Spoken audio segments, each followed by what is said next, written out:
All right, guys. So a very interesting and intriguing mock draft released on Sports Illustrated the other day, where it takes a look into trade options for every single team and actually completes a trade for every team in the first round and what that would look like. And it has the Packers trading up a decent bit into the top 15 and selecting a player in this draft, which I'm not too sure how I feel about it. So in today's video, we're going to go over what that trade up looks like, what the player they select in the top 15, and just give my overall thoughts on the Packers potentially trading up. The draft is under 2 weeks away. I'm beyond excited. A little bit of a change of plans here. I was going to be streaming for the draft. I'm officially going to the draft in Green Bay. Thank you to Roundtable Sports. I will be credentialed media there, so I'm going to try to get awesome content for you guys. Hopefully even interview the player that the Packers select there in the first round, second round, third round. I'm going to do my best to do that.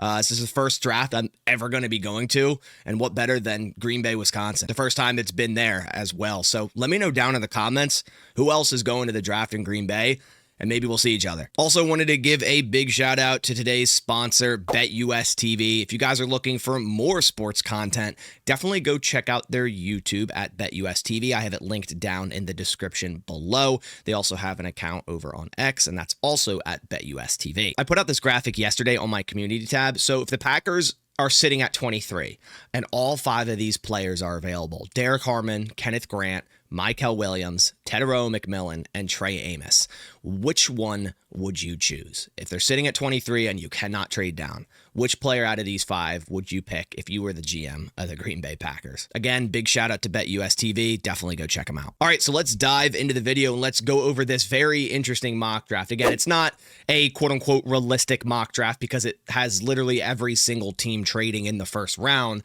but it does give you an idea of what potential trades would look like. And it's first assigning values to these picks using the Rich Hill trade chart. So I'm glad he did that and didn't just fabricate trades based off of what he thinks. He's actually using the Rich Hill chart, which is what I do during my mock drafts. It makes it more realistic. So we'll go over some of the picks first, just to kind of give you an idea of how this mock draft goes. The Cleveland Browns traded up and drafted Cam Ward. The Tennessee Titans traded down and got Travis Hunter. The Raiders traded up and got Shedeur Sanders.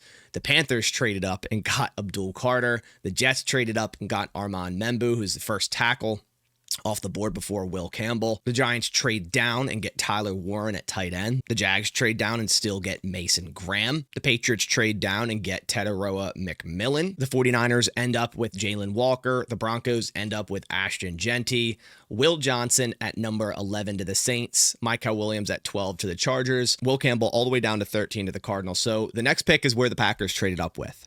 So the Packers traded up with the Indianapolis Colts in this mock draft from 23 all the way up to 14 and select Jahdae Barron, cornerback out of Texas. First, let's go over the deal.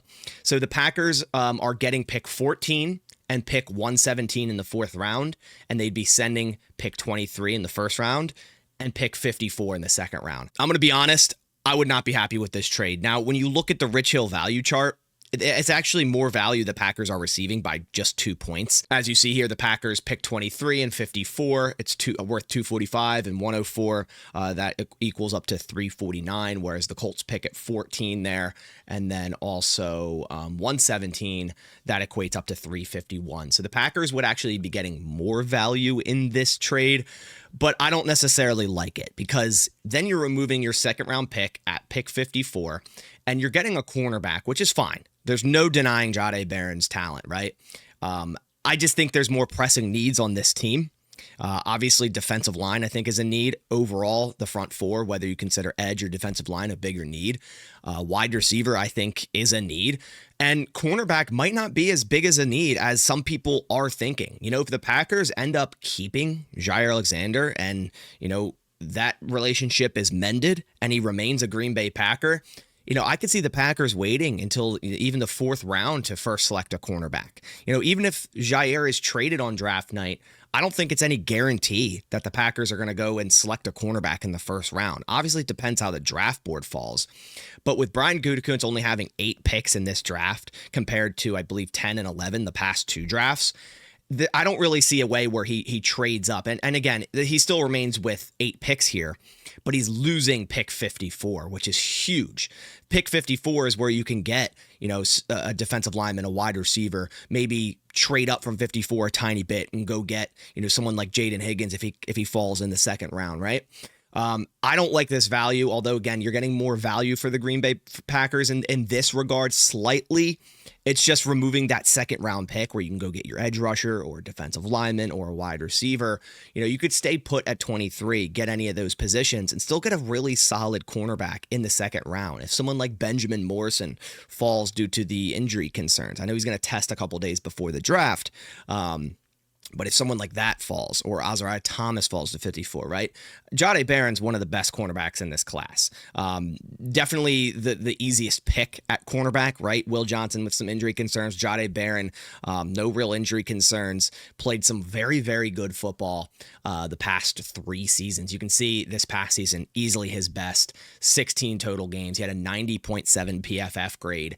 He only allowed 37 receptions on 68 targets. Didn't allow a touchdown. Had 5 interceptions and a 34.2 passer rating allowed. And a lot of people will sit here and say Jahdae Barron is a slot cornerback and that's where he's going to be at the NFL level, which could be true.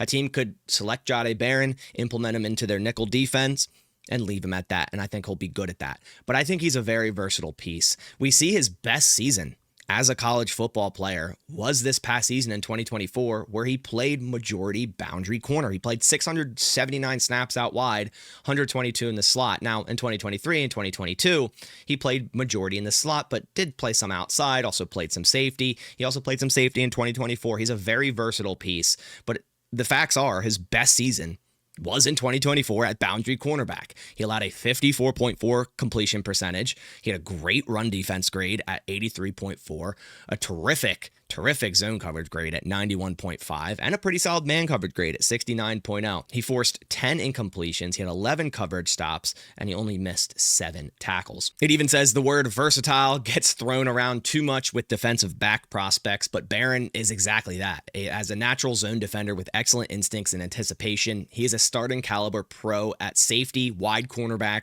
or nickel defender, sometimes as all three in the same game for cover 3 or quarters heavy schemes, which is what the Packers run. So there's no doubt or no denying that if the Packers were to end up with Jahdae Barron, he could be implemented into this defense. It's not, oh, he's only a slot cornerback and we already have Nate Hobbs. We signed him this offseason.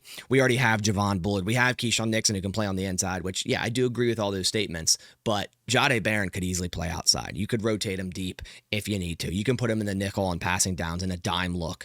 You could really, really put him anywhere. But saying all that, I don't like trading up to pick 14.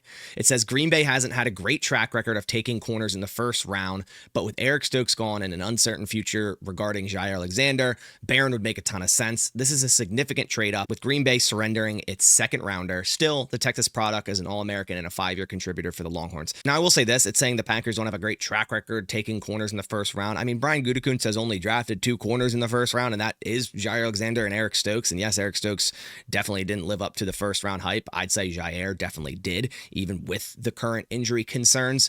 You can't put Demarius Randall on Gutekunst. That was a Ted Thompson pick, and Josh Jackson was a second rounder. So I wouldn't really tie that the Packers don't have a great track record of taking corners in the first round to Brian Gutekunst when he's only selected 2, hit on 1, missed on 1. I'd say that's a 50-50 split there, right? So, I don't really agree with that. But again, I think this is way too much.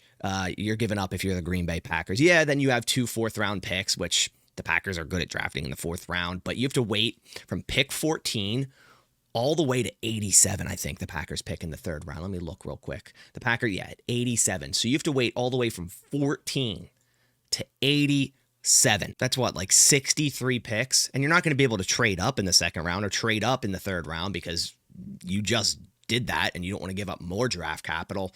So, I'm not really huge on the Packers trading up to pick 14. If Jahdae Barron for some reason fell to say like 18, 19, or Will Johnson fell to 18, 19, that's kind of where I'm at. I feel like it kind of starts and ends at 18 or 19 for the Green Bay Packers in their potential of trading up. But let me know your thoughts down in the comments below. What would be your thought if the Packers traded up to 14? Jahdae Barron fell to 14, which that's where he should be drafted, honestly. His consensus ranking is 14th, and his PFF is actually all the way as high as 7th. So if he fell to 14, it could happen. But let me know your thoughts down in the comments below. And given that trade value that the Packers had to give up, also, what's your thoughts on it? I really appreciate you guys coming by to the video. Again, reminder to go check out BetUsTV. It's linked down in the description below. But I'll catch you on the next one. And as always, go Pack, go.